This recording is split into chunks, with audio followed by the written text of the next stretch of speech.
Welcome to the Lesbian Review Podcast. I'm Sheena and Tara's joining me today for a very special edition. Today we're looking at Lee Winter's books. So we're going to pick them apart and dissect them and look at them from every which angle because, you know, as women who love women, we like looking at things from all angles.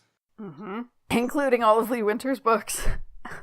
At length. It's true. So why Lee Winter, you may ask? Well, just because she's brilliant. That's pretty much it. Mm-hmm.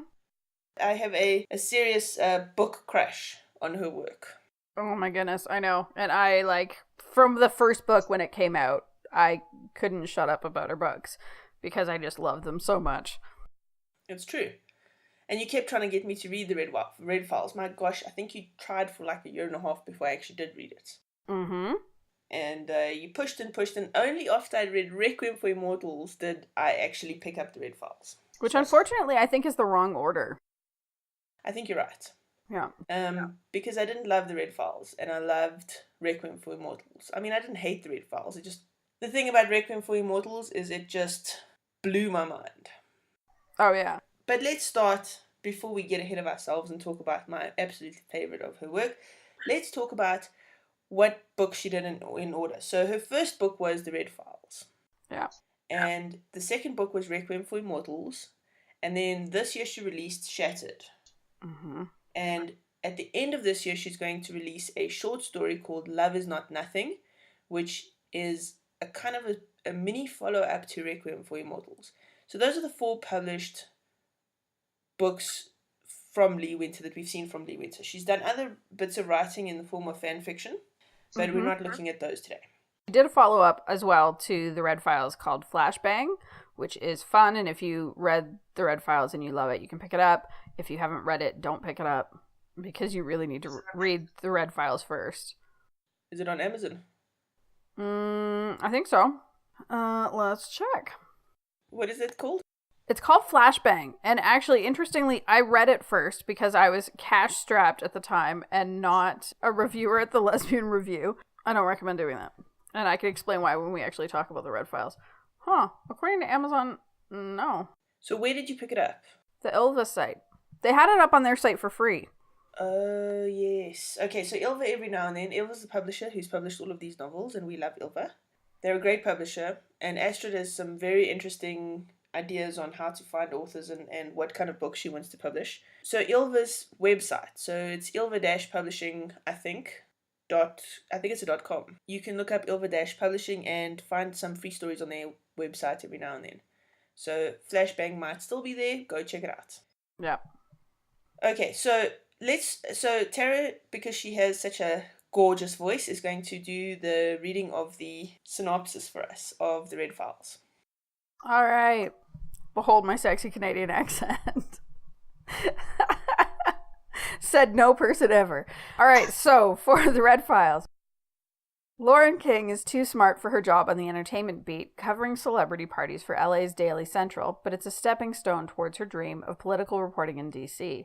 Catherine Ayers, aka the Caustic Queen, is also in the celebrity gossip reporting ring of hell, having been cast down from Washington after getting caught up in a reporting scandal. Everyone stays away from Ayers and her precise, vicious insults except Lauren, who can't seem to help taunting the dragon. One night, at the elite launch of a revolutionary payroll service, Lauren and Ayers each notice something odd. A whole bunch of prostitutes from definitely not LA have been brought to the party to mingle, but service no one.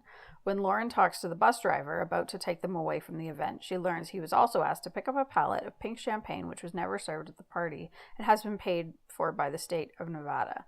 They may not be able to talk without sniping at one another, but Lauren and Ayers know one thing. There's a story worth chasing together.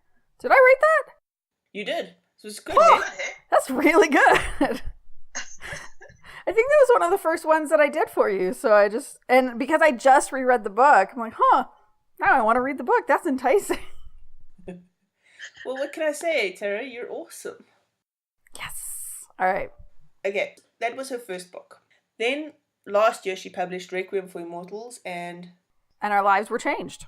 Our lives were definitely changed. Yeah. Oh, am I reading this one too? Yes, you are, with your sexy Canadian accent. Oh my god. I'm just imagining, Lee Winter is going to listen to this and she's going to go between, blushing furiously at all the things that we're saying and laughing at what an idiot I am. Yeah, no, I think she's gonna go laughing at what an idiot we both are. I don't think it's just exclusively you because. Okay, so Requiem for Immortals. The story is about Natalia and Allison. Natalia is a highly regarded cellist. Staying on top of her game requires rigorous discipline and training, but so does being the assassin Requiem, which is the other part of her life. One day she is sent a contract to kill Allison, but she has to wait a few weeks before she can do it. So she starts to follow Allison, and the more she uncovers about the woman, the more she believes that she is nothing more than a little mouse of a person. This leads to a beautiful, well thought out, excellently executed psychological thriller with enough twists and turns to keep any reader happy. Good. Okay, so Shattered. Shattered. This is the story of Lena and Shatter Girl. Lena is the best tracker around. Her job is to track down and bring back rogue Guardians, an alien race who took refuge on Earth 100 years ago. The Guardians are essentially superheroes who each have unique powers, and in exchange for allowing them to stay, humans ask them to use their superpowers to help us. Now Lena has to go after Shatter Girl, a brilliant, sexy lesbian superhero who can fly and hurl large objects around. Lena has never failed to bring in missing Guardians, but Shatter Girl is the highest profile Guardian she has had to go after. And this time, having a silver tongue, a no-holds-barred approach to doing her job, and a brilliant mind might not be enough to bring in this mysterious woman. This is the story of what happens when you pit a superhero with superior intelligence and super strength willpower against a smart-ass, street-savvy human who doesn't care much for Guardians. And then there's Love Is Not Nothing, which is a very short follow-up story about what happens to Natalia and Allison later, after. Yeah, like 2 years after the very end of Requiem. Spoiler, it's real good. Yes. Spoiler, these are all really good and you should go read them all. Okay, so if you haven't read them, I'm going to give you a big warning now. We're probably going to talk about spoilers. We have quotes from the books coming up. We talk about themes that she goes into. We talk about incidents in the book. And so you can listen, but I suggest you go read the books first. Oh, seriously? We're gonna go spoilers? Like, we can talk honestly? Yes. Oh, I've been waiting like a year and a half for this conversation. So, just to put everybody in the loop, both Tara and I reread a bunch of the books just before this podcast. So we know, like, it's right on in the front of our minds. And I actually, like, literally rereading Requiem, finishing it yesterday morning. I was finishing it on the train, and I was so close to being done. But I wasn't done when my train stopped, that I sat outside the station on a bench just so that I could finish it before I walked to the office because I couldn't leave that go for the whole day. That's how good it is, people. It is like a be a little bit late for work kind of book. I think that is the perfect description, actually. Absolutely. Okay, so the first thing about Lee Winter novels is the complicated nature of the plot and the story building. What I love and appreciate is that no two books are the same. She will never follow the formulaic kind of strategy of telling a story. And you have to pay attention to everything she puts in there because it's like building a little house. Each story piece and plot point is a brick in the structure that forms the ultimate story. I don't know if I've read anybody quite as complex in their storytelling as Winter. I feel like there are people who do stories that are solely driven by story, or they do books that are solely driven by the characters. I feel like she's the only one who does both equally well. Absolutely. I mean, that's so interesting for me because she interweaves the character growth and the plot so intricately that it's actually quite masterful. And when I read her work, I actually get kind of depressed about any writing I've ever done because mine is nowhere near as complex. We're going to find out when you finally let the world see it. So let's talk about the 4 books, all right? So what's interesting for me is her books are never either plot-driven or character-driven. They're different. So Red Files, for me, was very plot-driven, right? There's this big mystery they have to solve. Where do these hookers come from? What's with the pink champagne? And so it's about the journalists chasing the story. And through that, we see their character evolution. But the character evolution is driven by the plot. Yep, absolutely. In Requiem for Immortals, it's a character-driven story. And the plot is almost driven by the characters. In fact, the plot is definitely driven by the characters. Except for the big reveal which is a plot twist. But that sort of changes the character dynamic when we find out who Allison actually is. Yeah, I can't disagree. All right, keep going. I can't think of how I want to respond. I have a response. I can't pull it together. Okay, so Shattered was extremely character driven, and there was, if you look at the actual plot, there was hardly any plot until the last kind of third of the book, where because of the character work that had happened in the first sort of 2/3 of the book, suddenly there was like a plot now, and they had to change the world essentially. Okay, this is what I mean by the story building is complex and it's so interwoven with the character, but it's almost like the one informs the other one, and she picks a route, but doesn't necessarily stay with it. So, like, Requiem was character, and then suddenly there was a plot twist, and then there was more character. Well, and even then, I think for me, the brilliance there was, it was all Natalia / Requiem, because it is very much like going in and out between the two halves of her whole. And then kind of plot twist, and then, oh wait, we're going to shift perspectives now. And it was that actually letting us get Allison's perspective, and it was just so brilliantly done, and following her through to the end and getting to see kind of the rest of Natalia's arc through her eyes, which still gave us a complete view into it, because it ensured, like, if Allison didn't understand it, we wouldn't have understood it. And it wouldn't have meant as much without getting Allison's understanding at the same time. Absolutely. And this is the only book that Winter's done that with, was Requiem for Immortals. Winter has stuck to one point of view in all her other books. Yeah. Even the short story, Love Is Not Nothing, sticks with Natalia's point of view and doesn't switch points of view. And I think this might be why I think Requiem for Immortals was the best of her work, because you got an intimate knowledge, an intimate feeling of both characters.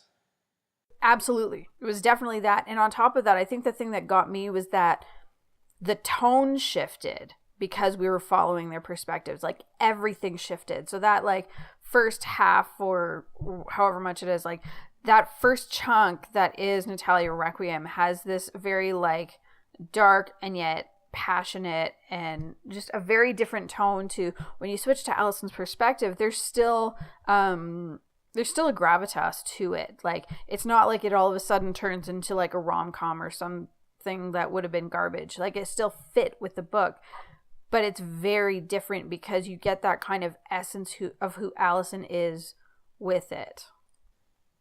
Yes. The plot twist happens while Allison is while in her point of view. And then she reveals through memories, as she's thinking about it, her sort of the key moments in her story that has led up to where the two points of view merge. And so we get to see her kind of backstory in snippets. And then suddenly she reveals to Requiem who she actually is. Yeah. And that moment, because we know Requiem so well by now. Yeah.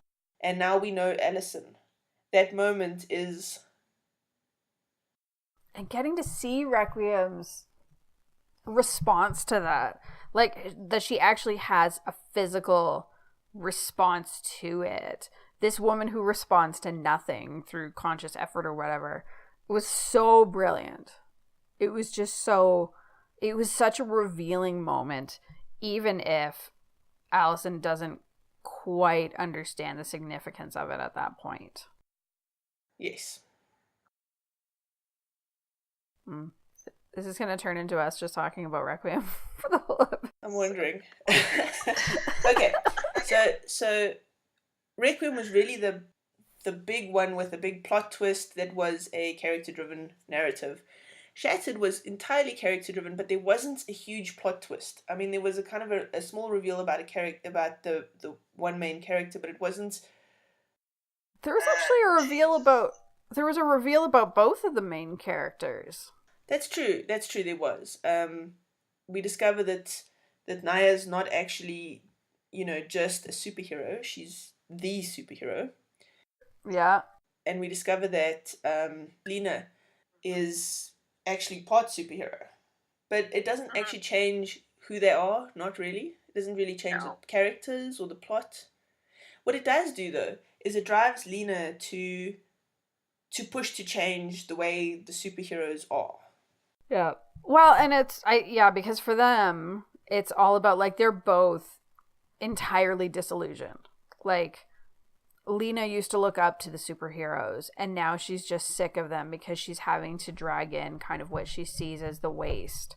And Lena is tired of effectively, like, the forced slavery for what? For these people that don't change. Like, they've been helping humanity for how long, and nothing has changed. They're still all horrible to each other. So no wonder that she just takes off to this isolated part of the world so she can just be and just have peace finally.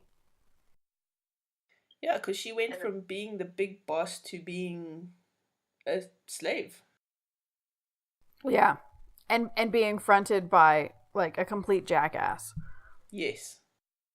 Which, I mean, gee, how often does it happen that a woman has to be represented by a man who is like that? An interesting theme is feminism. There's quite a lot of feminism in Winter's works, come to think of it. Because in Requiem for Immortals, there's a speech that Requiem gives to Allison where she says... It's something about how they, like, don't know their own strength, or they don't live within their own power, or something like that. That we let ourselves be almost like shadows, and something to that effect. Right.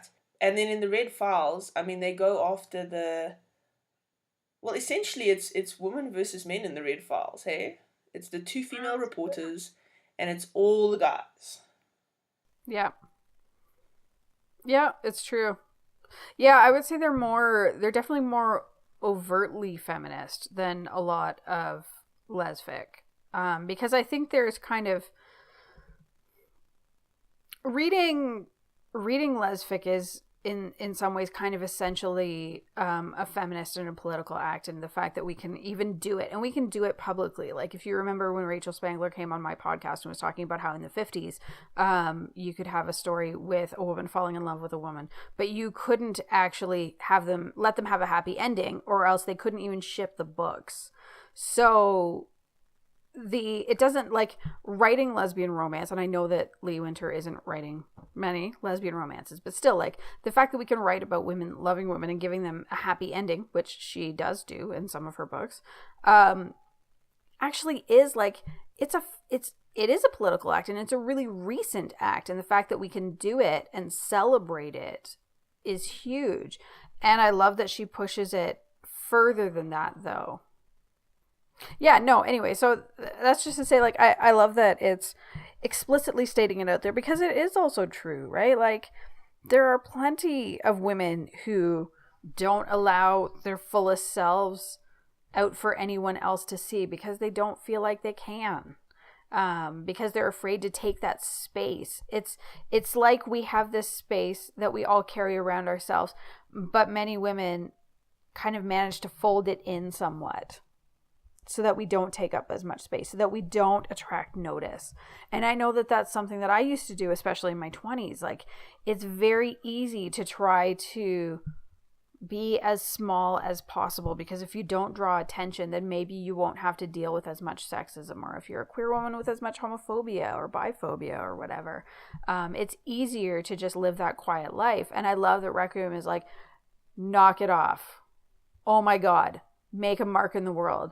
Be who you're going to be. And when Allison does, it is glorious, and is why she is my greatest character crush right now. Like, nobody can even tell me anything about Allison, because that's just not going to happen. Like, I love her so much. And Requiem actually says to her, she says, I'm proud of you. I'm proud that you've done this. And I thought that was kind of sweet. Oh, I love it. I love her. I love both of them. Okay. That's it. So that's one of the common themes in Winter's work. Another one is she tends to sort of have a mystery, which, and what I mean by that is not like necessarily a mystery like go solve this thing, but she doesn't actually tell you what the story's about at the beginning. So you kind of have to read to find out what's going to happen. Yeah, absolutely. With all three of her books. And even, like, the blurb for Shatter Girl says very little. Like, I know that when I was writing my review for it for Curve, I was like, how do I even talk about what this book is about? Because the blurb says nothing. Like... And so how do you talk about it without spoiling it? Thank goodness we don't have that restriction in this episode. But like when you're trying to write a review that gives people enough information so they know if they want to buy the book, but not so much information that you've gone ahead and spoiled it. So what's the point of buying the book? Like that was actually, I think, one of the trickier ones that I've done in the last year for that reason. Well, try explaining Requiem. I did. I sat for hours trying to figure out how to write a blurb that kind of explained enough so that you get a sense of what the story is about without ruining everything. I know. I did the exact same thing when I did the review for Requiem as well. It was just one of those. I think I ended up talking mostly about passion and not about like any of the content of it. Exactly. So she does this, and that's what I mean by building the story. So she has all these bricks, but you if you take one out, the whole story collapses. And it's interesting, I was talking to her about it, and I said to her, it's actually like, I don't understand how she can keep all this in her brain, because she must have like huge mind maps, just to sort of plot out everything that's going to happen in the story. And she says to me she's actually really fortunate. She has a really good memory for details. So that shows absolutely in her work. Well, it's a good thing I'm never going to be an author then, because I have a crap memory. Another sort of theme in Lee Winter novels is don't expect a happy ever after. It doesn't generally happen in her books. So now Tara's giving me the side eye, and she's like, no, I'm going to disagree with you now. All right, Tara, go forth. How spoilery are we getting? Like, legit. How? I get spoilery? All right. Red Files for sure has a happily ever after, because Ayers proposes to Lauren in front of a room full of Washington reporters. They have a happy ever after. That is a thing. I would say that Requiem ended with a happy for now. For sure. It definitely ended with a happy for now. But now, having read Love Is Not Nothing, I actually have to, I see that as part of their story now. They should actually be packaged together in the same book so that I can have that book on my shelf with all my books I love. But please and thank you. Can we make that happen? Lee Winter or Astrid, please make that happen. So anyway, but once you actually put that on as an extra epilogue or whatever, I don't think they're gonna break up. I think that is the happily ever after, because Requiem, Natalia can't. Oh, I feel like it's unfair to talk about this story before anybody has a chance to read it. Yeah, okay, I'll end it there. I feel like that's their. Okay. That for me cemented them as having a happy ever after, even if yes, things can happen. One of them can die. Whatever, happens to split real people up. I get that. But, I don't feel like their relationship is tentative or in peril. I agree with you. Okay. But now let's talk about Shattered. Okay, well, Shattered, no. That's not even a happy for now. It's not a romance. It's not a romance. They bang. In the best sex scene ever. Right. And I think that's the thing that I love about that, though, is that it showed that sex doesn't always happen in the confines of a romantic relationship or as a one-night stand. That sex can also happen within a friendship. which I don't think is something that we acknowledge culturally, but is actually a thing that happens. Since we're talking about sex, let's talk about sex in Winter's books. All right. And I agree with you 100%. I think, apart from the fact that that was the most epic sex scene ever, I literally messaged Winter while I was reading it, and I was like, oh my gosh, there's flying sex in this book. This is like the best thing ever. Oh my god, there's flying sex. How has there not been flying sex in superhero books before? I don't know if there has been superhero books or not. I read it like back when I was stuck reading hetero romance because I didn't know that, lesfic was a thing. There was a series that I read with... Back in the dark ages. Right? Oh my god. How did I live? There was a series of, with like angels and vampires and whatever. That was actually it was a pretty good series by Nalini Singh, and there is totally sex in the air with some of the angels together. And these are not like goody two-shoe angels. These are like will murder a bad person angels. But I much preferred the sex scene in Shattered. Let's be honest. Well, the thing about Lee Winter and her sex scenes that she writes. I like how you added the scenes there after a delay, because guess what? We don't know about her and her actual sex. I know that. So my brain caught up finally and realized I needed to add that. Because you also need to understand, for me, Lee Winter's this person that sits in front of the keyboard and writes books for me to read. So, okay. Right. Despite having like an actual full life with her girlfriend and interests and activities. No, not at all. She just writes books that I can read. Sure, yeah. Just for you. Mm-hmm. Okay, so she actually uses her sex as a plot device. Always, in all of her books.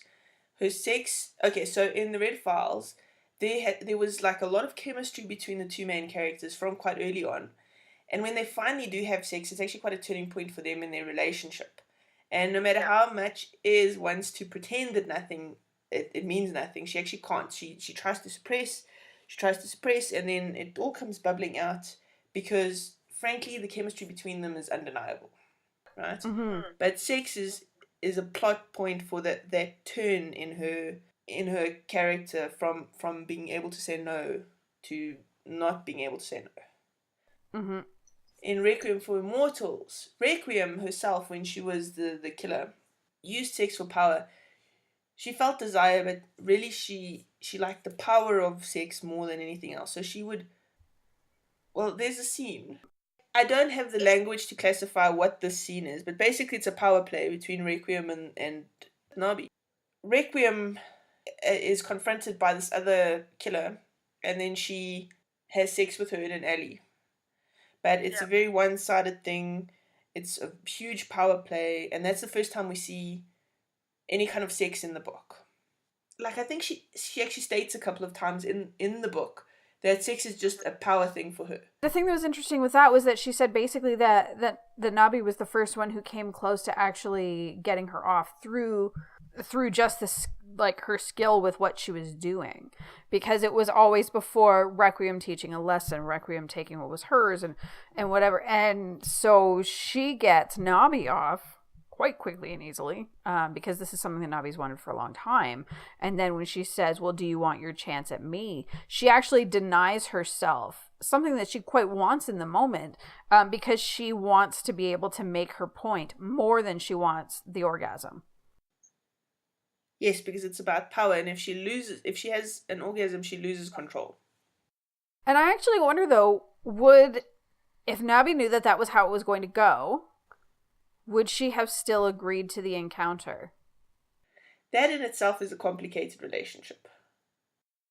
Oh, yeah. And then the scene at the end. And then the scene at the end, yes, is the big turning point for the two characters. It's the point where Natalia gives in to Allison and they have sex. And it's not your typical sex scene. It really isn't. I don't even...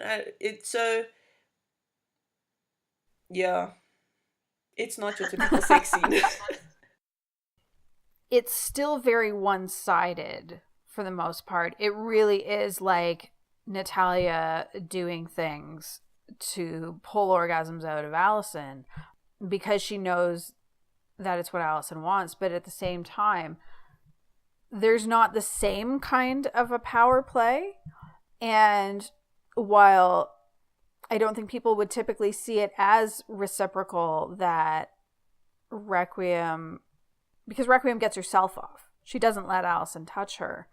But for her, that is still a very reciprocal thing because it's kind of the most she can give at that point.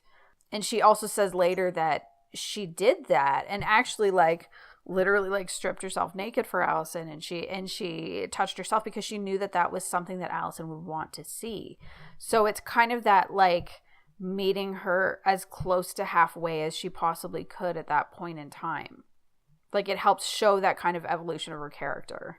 Yes, but she wasn't all the way there yet, because while this was a major turning point in the story, she still wouldn't let Allison kiss her. Okay, are we talking about their first kiss? Are we talking about that? Are we talking about that now? Yes. Oh my god. Yes. Okay. How brilliant. Oh my god. How brilliant is it that, first of all, their first kiss is in the epilogue. But more than that, that it's actually that it's Natalia's first kiss. It's her first real kiss. And it happens at that moment of saying, I need you to be a part of my life. And this is actually quite a way past the time they have sex. So it's a year later. Or 2 years later or something. It's a long time in the future. Yeah. Yeah, because they have sex. She goes off. She lives her life. And then she actually realizes that her life, she can live without killing. She can't live without Allison. Yes. And, it's so good. It makes me feel feelings. Even just rereading it, it was so good. I mean, that was why I had to sit on a bench outside of the train station so I could finish the book. Because I was like, how can I stop in the most emotional scene of the book in what actually is one of the most emotional books that I've read? It's so good. All right, this did turn into a fangirling about Requiem episode. Well, I was trying not to, but you keep talking about it. Okay, so in Shattered, the sex scene is also a powerful turning point for both main characters, because it's not okay, we're going to live happily ever after sort of thing now. What it is, it's a kind of a release for both of them. Mm-hmm. It's a sort of a big emotional letting go. Yeah, it's what lets them step into that next stage of their lives. Yes, it's they breathe out. Mm-hmm. Can we talk about that first kiss in the Red Files while we're still on the topic of sex? Not necessarily the sex scene. The sex scene was very good when they have sex. That's fine. But I think that's one of my favorite first kiss scenes ever, because it kind of took there's all that sniping and back and forth, and the book is told from Lauren's perspective, and we know that she's getting attracted, and it kind of is that moment where it's oh yeah, okay, we're pretty sure that Ayers has been attracted to her too, but now we definitely know for sure. And also, by the way, we definitely know now that she's a lesbian, and it's super hot, and it's not even that long of a scene, but it was so good that when I finished rereading it, I may have immediately messaged Sheena to fangirl about how good it is. In fact, you suggested a top 10 list. I did! I stand by that. Okay. Yes, it was her coming out moment for Ez in the book. But this is after a lot of chemistry and build up and moments where she's looking at the other one's stomach and sexy moments. Well, and the thing that I think I also like about their relationship a whole lot is that it's not even just chemistry and that kind of attraction building up. There's also a building up of mutual respect, because they don't particularly like each other at first, and they definitely don't treat each other with respect. And so their relationship building is also that getting to appreciate each other's like brains and like their what do you call business acumen for journalism, whatever that's called. They're like their understanding of each other as journalists, like that comes along at the same time in a way that is really, really good, because even when we see other workplace romances, we don't necessarily see an appreciation for each other's skills as employees. And that actually is something that happens here.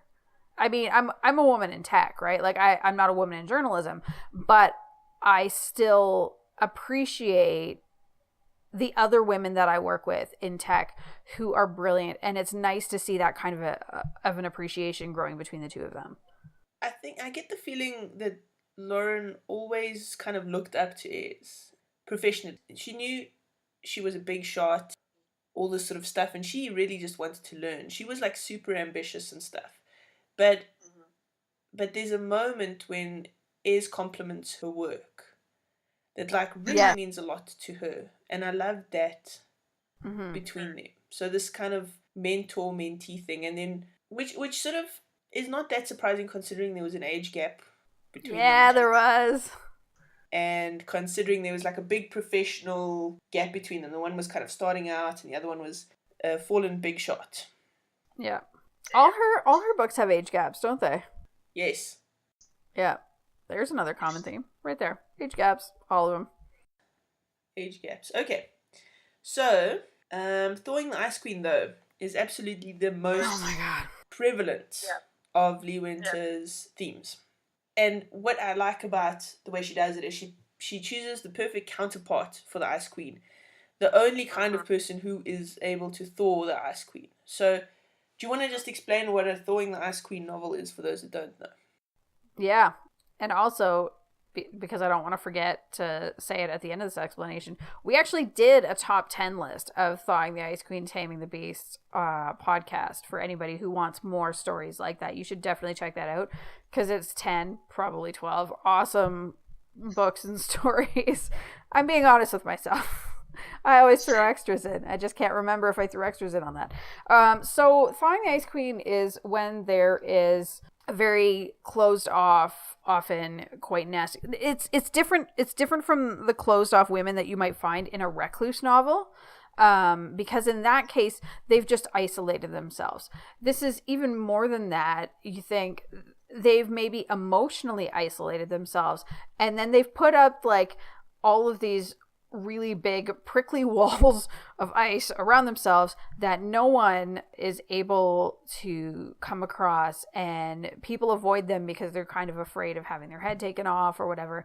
But you know, there's a woman who's not as afraid of her, and she melts all those walls by either being a smartass like Lauren in the Red Files, or being quite pure and good and brilliant like Allison is in Requiem. And Allison was a little bit broken, hey?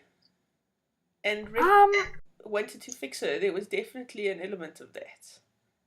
There was, but at the same time, I actually think she's right near the end of the book when she says, you look broken, you're a little bit broken, but you're actually really solid. I look solid, and I am a mess under the surface. Absolutely, but it's okay, we're not going to get into this. But yes, but without Requiem, Allison would not have had the courage. No, without question, she never would have done that on her own. So yeah. No, we are actually in agreement. So, and then in Shattered, we've got Lena, who's the smart ass. Yeah. The cocky loner, and she pushes and pushes and pushes and doesn't let Naya get away with anything. At all. I'm looking forward to her next one too, which I don't... Is it out this year or next year? I think it's next year.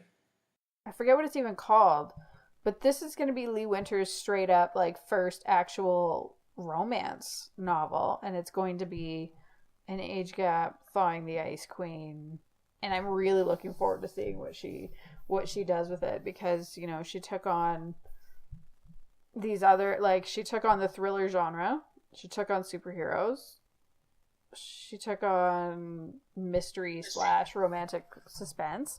So I am particularly excited to see what happens when she throws the full force of her focus on romance and thawing an ice queen. Now, that's the thing about Thawing the Ice Queen. It's very traditionally a romance sort of genre, right? So typically you would have the Ice Queen and whoever it is that thaws her The knot. end up in a relationship. Yep. Right. Except I had to reshuffle all my tags because Shattered is a Thawing the Ice Queen and it's not a romance. No. No. So it shattered my tagging system. Oh!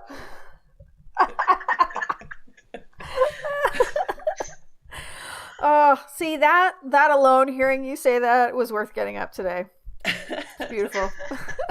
Okay, so the red file. So Lauren is the yin to Ez's yang. And here's a line that so perfectly describes the Ice Queen in this book. Okay, hit it, Tara. Lauren wondered where this heirs had been for the past year. I don't get it. All I've ever seen from you is a complete lack of interest in anything going on at work. This is the first time you've even looked sideways at a news story. Why now? Why my story? You might have appalling fashion sense and a cringeworthy vocabulary that would make a Teamster blush, but you might just have good news sense. She's such a bitch. Well, exactly. This is what makes these people such brilliant ice queens. Okay. Oh, but she's like such a delicious bitch. I love her. So Lauren will often rise to the occasion and, you know, say something snippy back, but not always. And she calls Ez out on her nonsense. And I think through doing that, Ez finally realizes that actually, you know, she has become this real bitch, and maybe she needs to take a look at that. Okay, and so then in Requiem, this is a very good example of, so they're having a kind of a date in this scene, and they're at a bar across the road from the place where Natalia just played. Yeah. And so Allison says, God, what will happen if you ever face an emotional storm you can't handle that's too big for you to suppress through sheer force of will? Well, that will never happen. It's all about discipline. Natalia finished her drink and placed the glass neatly on the table. And that pretty much sums up Natalia's Ice Queen thing. Everything is controlled. Everything in her life is perfect. And she won't let anything be less than that. And that's what makes her the Ice Queen, is it's so... She refuses to be emotional because emotions are messy. Mm-hmm. And then in Shattered... mm-hmm. This is them in Socotra, I think that's how you say it. I'm assuming in the cave, where they have many of their conversations. And Lena says, you're just going to do nothing? What are you so afraid of that you'd prefer to cower in here? Are you quite finished? Naya's voice was sharp. Not yet, Lena said hotly. Which is just a beautiful summary of pretty much the whole book. Yeah, that's them right there. Right. So, Ice Queens play a huge part in all of Lee Winter's novels, and I love them, and I love that it's never the same character twice, and it's never the same character who's thawing them twice. I think it's fantastic. Another thing that Winters does really nicely is humor, and she was actually a humor columnist, I think, for a newspaper. Mm-hmm. That comes through in a lot of her work. Interestingly enough, I didn't find any humorous quotes in Shattered at all.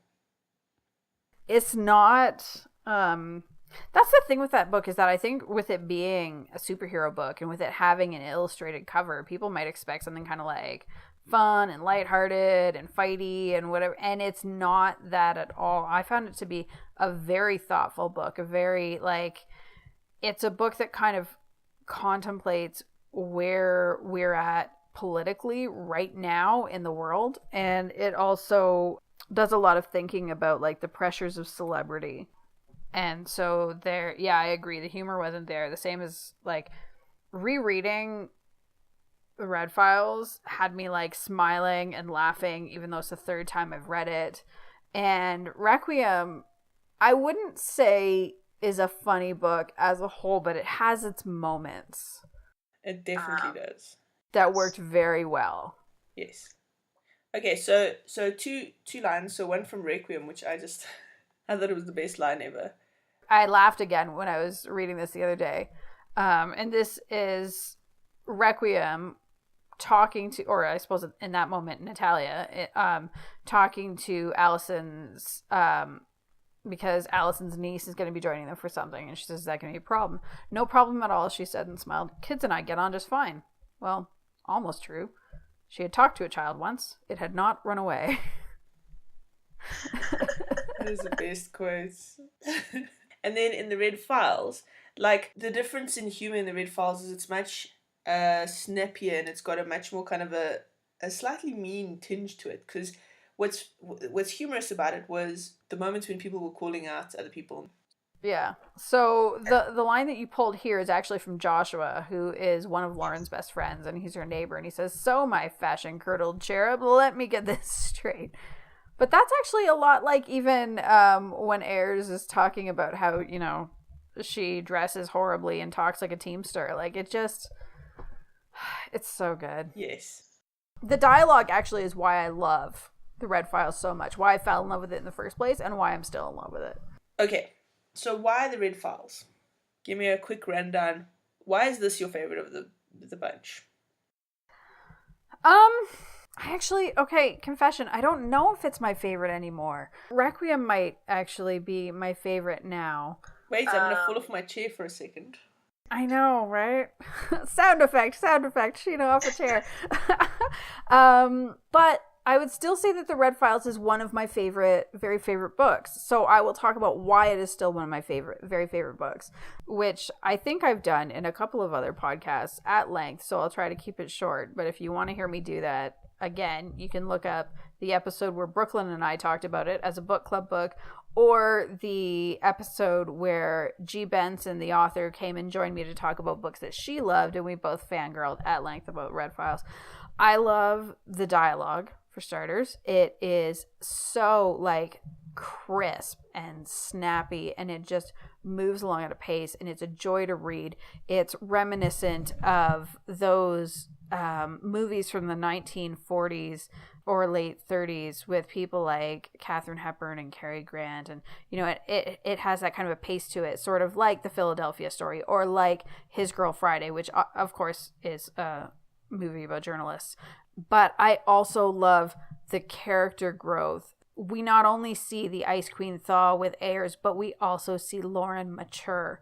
She really kind of, in a lot of ways, especially professionally, she grows up a lot in the course of this book. Not that she's young, she's in her early 30s, but there is still, like, we get to see that when she goes from wanting to be a real journalist to actually kind of achieving her career goals and getting it to move into that next stage of her life. And that mutual respect that I was talking about, that's just not something that you see that often in fiction, and I loved getting to see that. And it's just a joy to read. It's just fun to read. It's pure fun from the beginning to the end, with a mystery that's fun to tease out, with sex that's fun to read, with a smooshy happy ending that makes my heart happy because I like happy endings. So that's why I love it. And even though I think I actually love Requiem more now, I would never turn to Requiem as a comfort read if I was having a difficult time in my life, and I could always turn to the Red Files for that because it's going to make me smile no matter what I'm feeling. Okay. That was maybe not as short as I'd hoped it would be, but I can't help it because I love it that much. So I did a lot of soul searching and trying to figure out why Requiem for Immortals, what was different about this book versus the rest of Winter's books. And I came to the following conclusion. While it's throwing the Ice Queen romance, it has got very many of the same characteristics, great writing style that flows through all of her books. What it does differently is we get to see the emotional journey from the Ice Queen's point of view, at least for part of the book. So you really get to emotionally connect with Requiem and / Natalia, right? And she didn't do that in any of her other books. And I think that's why, for me, Requiem for Immortals is a much more emotional journey, and it's a much better read. Mm-hmm. It's a better book. Like, without question, it's a better book. It's better written. There's more character depth. It's like, it's better. It's the best of all of her books. And frankly, it's one of the best books that we read last year. It's one of the best books I've read Ever. I'm definitely going to say that, yeah. But because we get to see things from Natalia's point of view, we can watch her thawing. And not from the point of view of the person who's thawing them, but from her point of view. We can watch that internal battle that she goes through as her world is shifting. And that had me entirely captivated. And we get to know her enough in that part of the book that we understand what's happening in the final stages of the thawing, I guess. Yes, exactly. And that's what I felt was kind of missing in the Red Files for me, is I was missing Catherine's emotional journey. I didn't connect with her as much as I did with... I'm hoping that because she is going to write a sequel. She's been talking about writing a sequel since it came out. I'm hoping that it's going to be from Eyre's perspective. That would be brilliant, and I think would also help it not just be another Red Files book. Not that she ever would, right? Like, every book is already so different, but I think it would let it kind of be a part of a series, but also be its own book that people could come to on its own without having read the first one. Okay, so here's a line.